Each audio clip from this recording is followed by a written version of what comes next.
Jom bersihkan buah pinggang anda dalam masa seminggu. Jika anda merasa sakit di bahagian pinggang, air kencing kekuningan dan berbuih, pembekakan badan, kulit gatal, itu mungkin tanda bahawa buah pinggang anda memerlukan pembersihan. Nasib baik beberapa bahan ini dapat membantu membersihkan buah pinggang anda.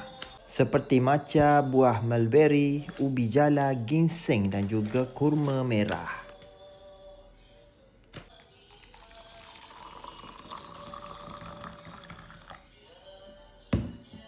Dengan mencampurkan bahan-bahan ini dalam nisbah yang betul dan meminumkan setiap hari semasa perut kosong.